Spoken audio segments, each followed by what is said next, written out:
रही थी, मैंने सोहा को इस जावियार के खिलाफ कर दिया।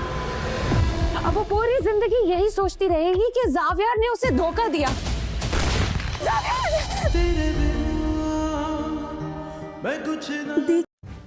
अस्सलाम वालेकुम दोस्तों, कसम का कर कहता हूँ, अगर आपने आज के एपिसोड का आखिरी सीन नहीं देखा तो आपने पूरा ड्रामा ही मिस कर दिया है। आज सिर्फ एक राज निकला, बल्कि कई किरदारों के असल चेहरे बेनकाब हो गए हैं। मोहब्बत, धोखा, इंतकाम और मौत सब कुछ एक ही एपिसोड में देखने को मिला है। वीडियो आखिर तक ज़रूर देखिए, क्योंकि आखिर में आपको एक ऐसा नुक्ता भी बताऊंगा जो शायद ज़्यादातर लोगों की नज़र से गुजर गया हो। सबसे पहले बात करते हैं ज़ोयार की, जो सुहा की जुदाई में मुकम्मल तौर पर टूट चुका है। वो पहली बार अपने जज्बात का इतराफ़ करता है और कहता है कि सुहा के बगैर उसकी ज़िंदगी बेमानिया हो गई है।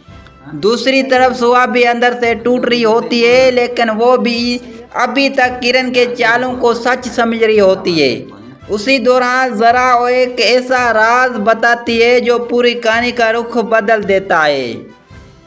किरण ने ज़ोयार और सुहा की दरमियान गलत फहमियाँ पैदा करने के लिए हर हद पार की, और जब सुहा को ये हकीकत मालूम होती है तो वो खुद को सबसे बड़ा कसूरवार समझने लगती है। लेकिन दोस्तों, असल खेल अभी बाकी था। उधर सलार जेल से जमानत पर बाहर आते हैं, एक खतरनाक फैसला करता है और कसम खाता है कि उस बार ज़ोयार बच नहीं पाएगा। कातलों को पैसा दिया जाते हैं, मंसूबा बनाया जाता है और ज़ोयार पर जानलेवा हमला कर दिया जाता है। यहाँ से एपिसोड ऐसा मोड़ लेता है, दिल की धड़कनें तेज़ हो जाती है। जब मसला अफराद ज़ोयार पर हमला करते हैं तो सुहा अपनी जान खतरे में डालकर उसके सामने खड़ी हो जाती है। उसी लम्हे उसे एहसास होता है कि वो ज़ोयार से सिर्फ मोहब्बत नहीं करती, बल्कि उसके बगैर एक लम्हा भी नहीं गुजार सकती। और फिर वो लम्हा आया जिसका हर मदा इंतज़ार कर रहा होता है।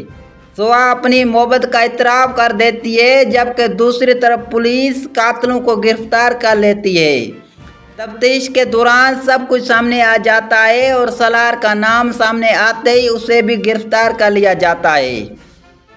लेकिन सवाल ये है, क्या वाकई सलार का खेल ख़त्म हो गया है? क्या किरण हमेशा के लिए कहानी से बाहर हो गई है? और क्या ज़ोयार और सुहा की खुशियाँ अब कायम रहेंगी, या आने वाले एपिसोड में एक और बड़ा तूफान उनका इंतज़ार कर रहा है? मुझे तो लगता है ड्रामे के राइटर ने जानबूझकर कुछ ऐसे इशारे दिए हैं जिनसे लग रहा है कि असल सरप्राइज अभी बाकी है। अब आप ज़रूर बताएं, अगर आप सुहा की जगह होते तो क्या ज़ोयार को इतनी आसानी से माफ़ कर देते हैं? अपनी कीमती राय कमेंट में ज़रूर लिखिए, क्योंकि मैं हर दिलचस्प कमेंट पढ़ता हूं। अगर वीडियो पसंद आई तो लाइक करें, अपने दोस्तों के साथ शेयर ज़रूर करें, और ऐसे ड्रामा रिव्यूज़ 1 को सब्सक्राइब करना मत भूलिए। मिलते अगली ज़बरदस्त ड्रामा रिव्यूज़ वीडियो में, तब तक के लिए अल्लाह हाफ़िज़।